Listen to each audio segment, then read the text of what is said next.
IVM. Artificial intelligence, what is that? It sure sounds like science fiction, but it's very much a part of our world today. But most of us lack understanding and a means to use AI to our advantage. Luckily though, Intel's Digital Readiness Program empowers everyone with skill sets, mindsets, and tool sets to use in an AI-fueled world, so you don't end up like me. The Intel AI for Youth program is an initiative that guides today's youth to an understanding of AI, how it is designed, and why it's important today. Intel's been working with the CBSE, Ministry of Education, and the Government of India to empower today's youth to build social impact solutions while demystifying what AI is. How do you take advantage of this? Purchase an Intel Core-powered PC and you get free access to 80 plus hours of immersive and hands-on training about AI. On completion of the program, along with a certificate, you get access to AI toolsets to try put what you learn to good use. Log on to futurebanaowonderful.intel.com. Future Banao Wonderful by bringing home an Intel-powered PC.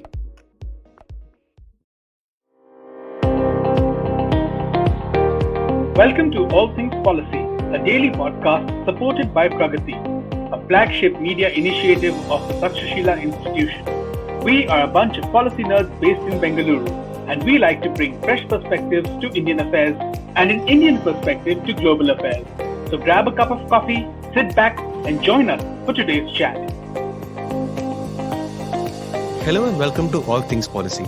It's been a quite fascinating week as far as all things internet are concerned. I would say a fascinating few months actually. In the last few weeks, there have been two sets of significant developments involving Russia and the internet after several weeks of sustained pressure from the Russian authorities. In mid-September, Google and Apple removed a smart voting app from the Alexei Navalny's team. I'm sure I'm murdering his name, but I'm sorry about that. Just before the elections. And as part of its effort to deal with the COVID-19 related misinformation, YouTube took action against two German language channels operated by Russia today. Russia threatened to retaliate by blocking YouTube and German media outlets. All of this is actually quite relevant to the stuff that we do at Takshashila, especially regarding stuff around foreign policy. And as it stands, we currently have India's Global Outlook survey that's active for the time being. So if you have some time, dear listener, please do look at the link in the show notes and fill out the survey. It only takes 6 minutes and can be vitally important to inform us in our foreign policy research. Right. Having said that, let's begin with Sapni. You are here with us along with Prateek. So please tell us a little bit about what's happening. Let's start with Russia, shall we? What's happening? What's the context in Russia? So basically, the Russian elections have started happening in September. So for over a year now, the state in Russia has been forcing Apple and Google to sort of toe their line so that the popularity of the government in Russia does not dip and there is no actual challenge against the president, Mr. Putin. So regarding that, on the first day of the Russian parliamentary elections, Apple and Google finally gave in and agreed to the demands from the Russian government that both of them take down an app which was essentially trying to strategize voting from Apple's App Store and Google's Play Store. So both of these corporations essentially now had to bend down to Russian authoritarianism. And in furtherance to that, Apple also disabled its private relay feature in Russia, which is basically a privacy enhancing feature. And YouTube also had to remove certain videos on strategic voting related to Russia.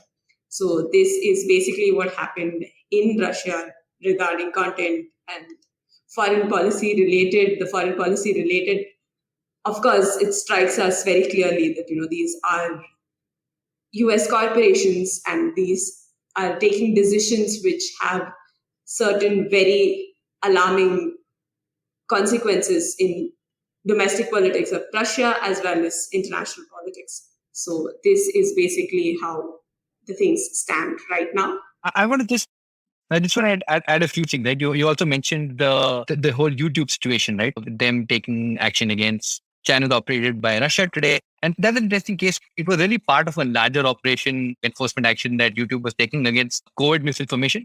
And it just so happened that these two channels happened to get swept up in it. And because of that, it's triggered this little bit of a, maybe flashpoint is too strong a word, but there is certainly saber rattling in the sense that, Russia is threatening to throttle or ban YouTube. And, it also, there have also been statements from talking about, how they can retaliate against German media outlets by blocking them in the country. Right. See, I think the context here is extremely interesting. We'll get into the analysis of it, but it reminds me, this is a bit of a side tangent, but it does remind me of this book I was reading. I'm not sure if I mentioned here before, but I have a reading list that I read 52 books a year. And we'll put the link in the show notes. It's a humble plug. But the book I was reading was called Hatching Twitter. And at some point in time, I don't recall, I think almost a decade ago now, when Twitter is up and coming, it was quite popular in Iran. And it was being used as a tool to express dissent during the Iranian Revolution.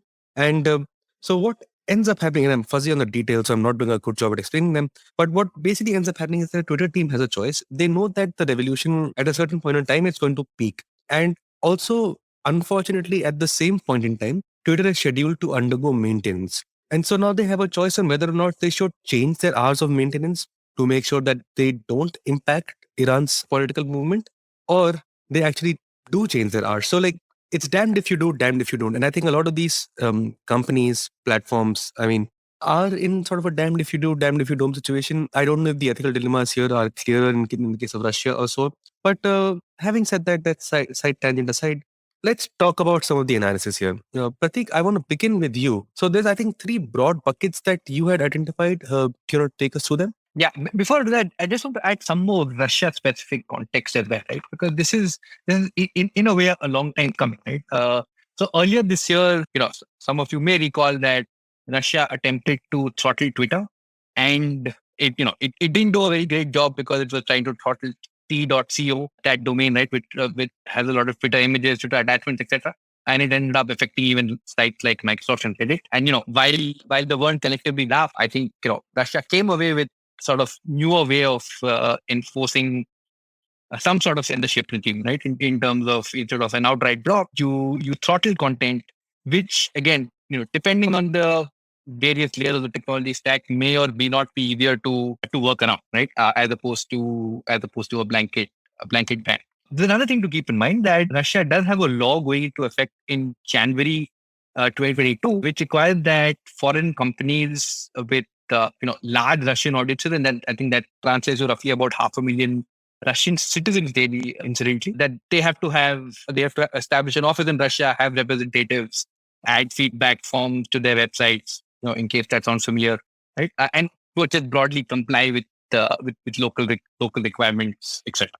Right? So there's that component as well, that they are demanding local representative, right? In a lot of, from a lot of these foreign companies, right? And again, the pretext is about servicing Russian audiences, but there is always skepticism around such routes. Right. There's another interesting thing is that back in 2019, they had mandated something a law that's supposed to go into effect in mid June, which mandated that all devices in Russia needed to have Russian apps installed. I'm a little unclear on what happened there, because I believe the enforcement did get delayed. I'm a little unclear, and I wasn't able to really look. I didn't find anything when I tried to look this up, whether this has gone into effect or not, right? But the direction is there, right? So which is why when I was actually surprised to see that a lot of people were surprised by Apple and Google taking action against the smart voting app. So now coming back to that little sidebar aside, coming back to the bucket that you asked me about, right? The first is an interesting one, right? It's about it's effectively content moderation through the stack, right? And or typically when we think of content moderation, it's it's what your Facebooks, YouTube, Twitter, etc. are doing with content that users post, right? But when you're talking about content moderation through the stack, it's about actions from companies up the stream or in lower layers of the technology stack.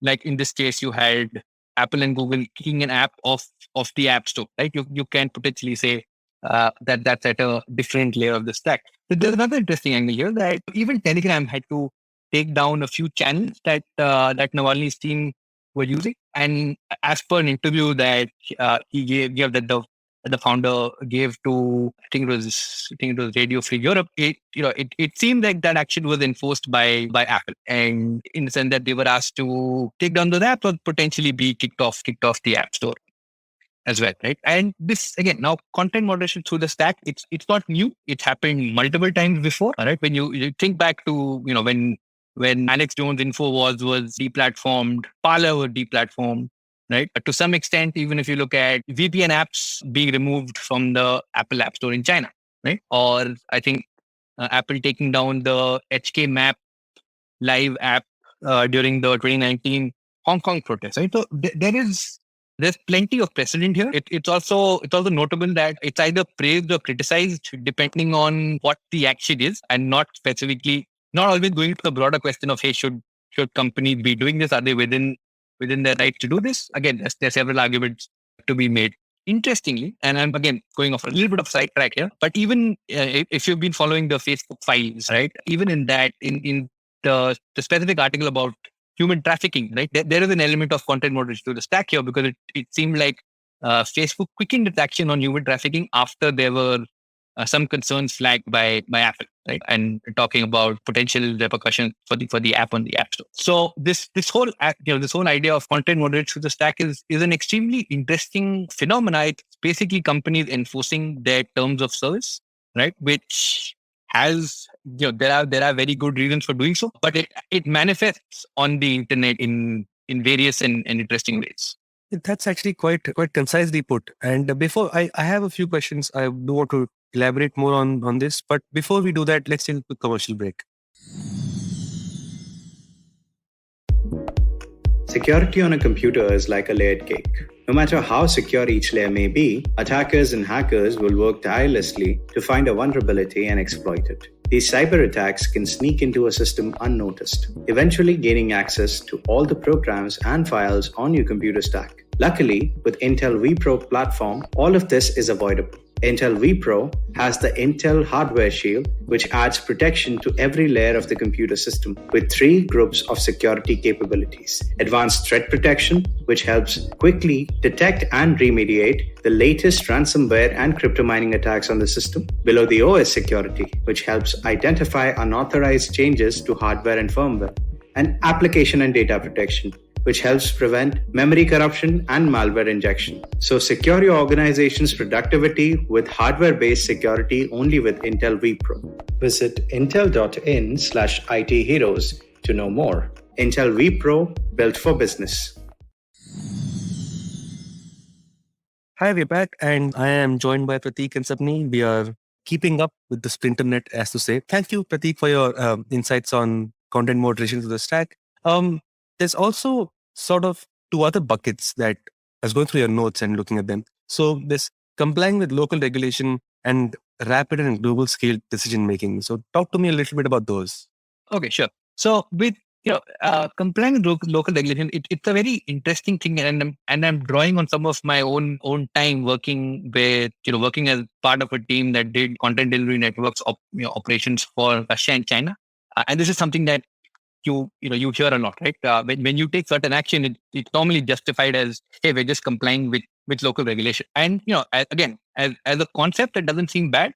In fact, a lot of times people ask for it, that, hey, if you're operating in a certain country, if Facebook is operating in XYZ country, it should absolutely comply with local regulation, right? It seems like a fairly unambiguous thing to say. But again, let's come back to Russia for a second. And again, I referenced the fact that Apple had issued a warning to Telegram. The same interview I referred also spoke about why that warning went out, and it seemed like there was a contravention of local regulation about election silence, right? Which is, if you think of it, not that remarkable a lot, right? A lot of countries have a phase, a period before polls where you're not allowed to campaign, right? Now, the Russian authorities were basically able to justify that this amounts to campaigning, and they were able to enforce action that way, right? And again, as Sapni mentioned earlier, they've been ratcheting up the pressures through the year, and part of that is because they classify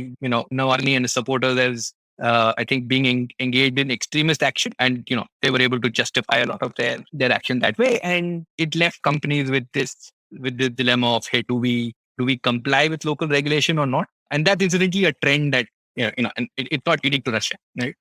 There was this very interesting article in Rest of World back in May, and I think we can include that in the show notes. But it talks about how you have similar regulation in a whole bunch of countries, including I think Pakistan. And interestingly, I just saw this, I think, minutes before we started recording, is that Nigeria, which had banned Twitter earlier this year, is giving some indications that it may lift the ban if Twitter were to open up local offices and pay taxes in Nigeria, right?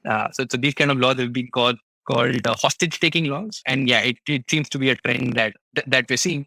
Thanks for that, Prateek. I do want to ask Sapni about the hostage lawfare situation. So, Sapni, do you want to come in and brief us a little on that?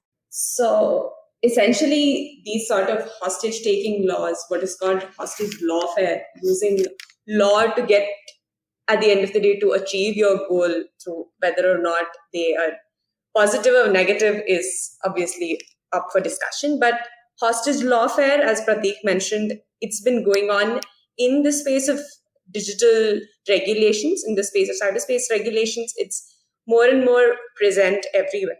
So, particularly talking about Russia, there are two important aspects to the regulation. One was that, of course, the prosecution of Russia-based employees of these corporations. That was one major part of the law. And second was how Russia was going to slow down internet traffic to Apple and Google platforms. This is how they have tried to figure out their version of the Great Firewall, something called the RUNET, and further the use of deep packet inspections for governments to track and filter content. So there is censorship, and there is the idea of reiterating national sovereignty over the internet. So that really brings us to the point that censorship is probably taking a high-speed jet and moving towards the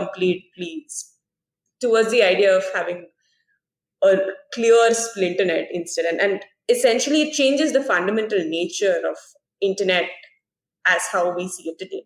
So that and that obviously has a lot of geopolitical and regulatory aspects to it. So I think this is where possibly this whole incident really fits in, and it is important for us to watch it because of this reason, that how each of these incidents further move us as a collective towards the splinternet, and how it moves away, yards and yards away from the idea of cyber utopianism. Right. So I had a really, really cheesy rhyme about that. It used to be something like bit by bit, block by block towards the splinternet we walk. I'm just going to ignore this and move forward. Thanks for that, Sapni. We really appreciate it.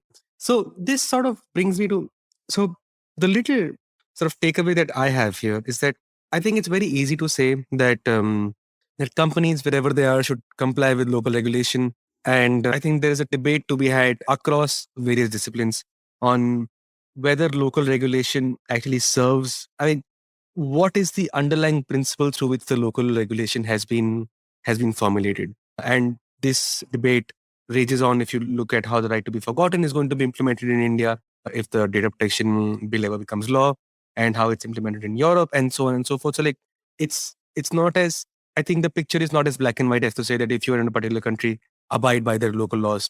As the Russia incident tells us, that sometimes doing so might come with its own set of problems. And I think that's why the splinternet itself is sort of deeply problematic in my head, because it just, instead of, I know the world doesn't have a common set of values that we all adhere to, but some of the ways in which this stuff is being implemented is just quite disturbing, frankly. So having said that, let's sort of ignore Prateek's rhyme and talk about rapid and global scale decision making. Prateek, do you want to take us through a little bit about that?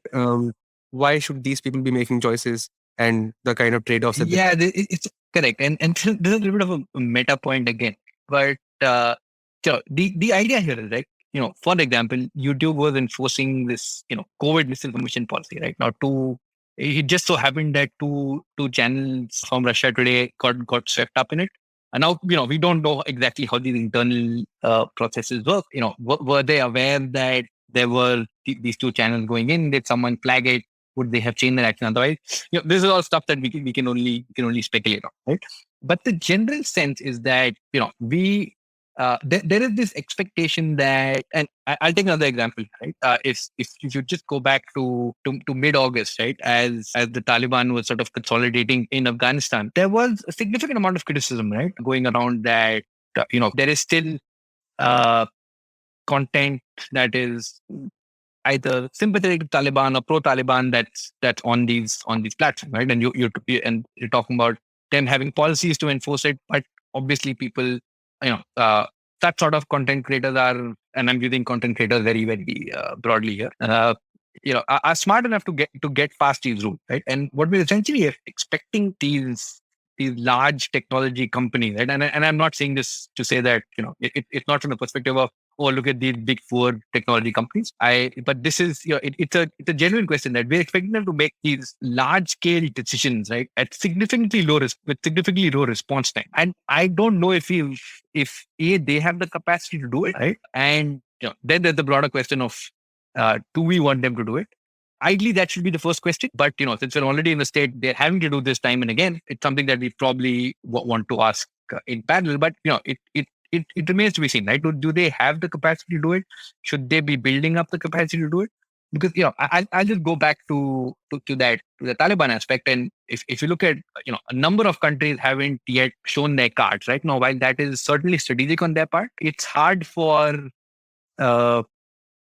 corporations to take a decision on the or to take a call on that, right? Now, depending on where you stand and which side of the issue you support, it's very easy. You can make that argument, right? But for people working in that company, it's typically an extremely tricky decision to make, especially when I go back to the point of content creators getting smarter and finding ways around any sort of policies or community standards that you can come up with. Right? That's not to give them credit, because there are certain cases where they don't enforce their own community standards, right? And that's certainly an important discussion, but it's a little separate from the point that I'm trying to make, which is do they have the capacity to make such important decisions of such consequence, and do we want them making it, right? And then the question is, if not, what do we want them to do? And I think that's where we don't really have answers. And a lot of the things that we've discussed is something that I've written about in, I think, the 10th edition of Technopolitics, which would be out by the time this episode gets published. So we'll include the link to that as well. Excellent. I think that's all we have for today.